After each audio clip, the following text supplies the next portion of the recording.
अब सवाल यह कि यहां से आगे क्या पाकिस्तान लंबा युद्ध लड़ सकता है?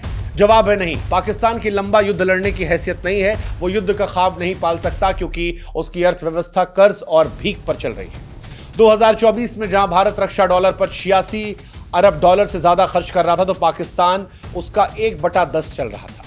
पाकिस्तान और भारत के कहीं से कोई तुलना नहीं की जा सकती, चाहे वो सैन्य ताकत की बात हो, चाहे वो हथियारों की बात की जाए। और यही वजह है कि भारत लंबी लड़ाई लड़ने का दमखम रखता है तो पाकिस्तान जर्जर अर्थव्यवस्था, कर्ज में डूबे होने की वजह से, भुखमरी की कगार पर खड़े होने की वजह से भारत के सामने टिकने का सोचना तो छोड़ो, उसके बारे में चर्चा करने के पहले भी डर जाएगा। और शायद यही वजह है कि शहबाज शरीफ ने भी इशारों में कहा कि भारत चाहे तो हम युद्ध रोक सकते हैं। अब सवाल यह है कि भारत पाकिस्तान को कैसे कैसे बर्बाद कर सकता है। मल्टीपल तरीका है, बहुत सारे तरीका है। एक तरीका तो यही है कि ऑपरेशन सिंदूर 2 चल रहा है, इसकी इंटेंसिटी बढ़ा दी जाए।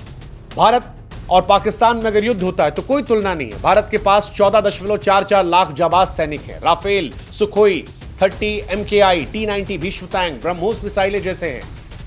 पाकिस्तान के पास सैनिक भारत की तुलना में आधे भी नहीं है। उनके पास पुराने F-16 है जिसे हमने पिछली बार गिरा दिया था अभिनंदन ने सुखोई 30 से। उनके पास कबाड़ JF-17 है। ड्रोन मिसाइलों की बात की जाए तो भारत यहां पर भी बहुत ज्यादा बेहतर है। दूसरा तरीका बर्बाद करने का है ड्रोन मिसाइलों के जरिए, जो भारत ने किया। इजराइल की तर्ज पर भारत ने सटीक निशाने लगाए, नागरिकों को छोड़ा, लेकिन पाकिस्तान के आतंकवादी अड्डों को तबाह कर दिया। लाहौर में हमने उनके डिफेंस सिस्टम को राख कर दिया। यह ट्रेलर था, अगर भारत चाहे तो पाकिस्तान को पूरी फिल्म दिखा सकता है। तीसरा, आर्थिक चोट।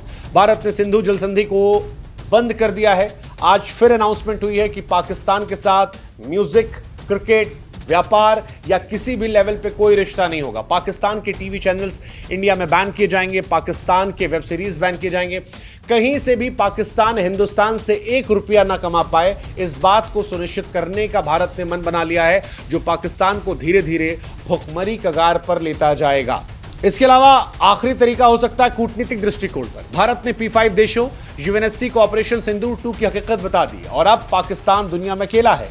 एक चाइना और कुछ हद तक टर्की को अगर हटा दे, जो प्रत्यक्ष तौर पर पाकिस्तान का साथ नहीं देंगे, सिर्फ अपने स्वार्थ के लिए, अपनी ऑडियंस को मैसेज देने के लिए जबान से शायद 2-4 शब्द बोल दें, उनके अलावा पाकिस्तान लावारिस हो गया है। पाकिस्तान को लेकर स्थिति यह है कि अमेरिका तक ने कह दिया कि भाई साहब हमारे जो लोग हैं वो लाहौर छोड़ दें। और यह बताने के लिए काफी है कि आगे आने वाले दिनों में पाकिस्तान किस चीज का सामना करने वाला है। आसान शब्दों में कहें तो ऑपरेशन सिंदूर 2 कोई एक रात का तमाशा नहीं है, बल्कि भारत की आतंकवाद के खिलाफ लोहे की मुट्ठी और जीरो टॉलरेंस की हुंकार है। ये वो आग है जो पाकिस्तान के आतंकी अड्डों को राख करने के बाद भी ठंडी नहीं पड़ती। भारत ने साफ ऐलान कर दिया है कि यह सिर्फ शुरुआत है। पाकिस्तान की हर नापाक साजिश का जवाब अब घर में घुसकर होगा। और अगर पाकिस्तान ने एक और गलती कर दी तो फिर अगला हमला इतना करारा होगा कि कराची से लेकर लाहौर और इस्लामाबाद की सड़कों पर सिर्फ और सिर्फ मातम गूंजेगा। ऑपरेशन सिंदूर 2 खत्म नहीं हुआ है, यह शुरुआत है। यह शंखनाद है जो आतंक के हर आशियाने को नेस्तनाबूद कर देगा। पाकिस्तान अगर अभी भी आंख उठाकर भारत की तरफ टकराने की हिम्मत करेगा तो अलार्म जो लाहौर में सुनाई पड़ा था वो शायद पाकिस्तान की बर्बादी का आखिरी अलार्म होगा। बेहतर है, वक्त है, पाकिस्तान अभी भी संभल जाए, क्योंकि आतंकवाद को मिटाने में अगर इंसानों को मिटाना पड़ा तो ये ना दुनिया के लिए अच्छा होगा, ना मानवता के लिए, ना पाकिस्तान के लिए।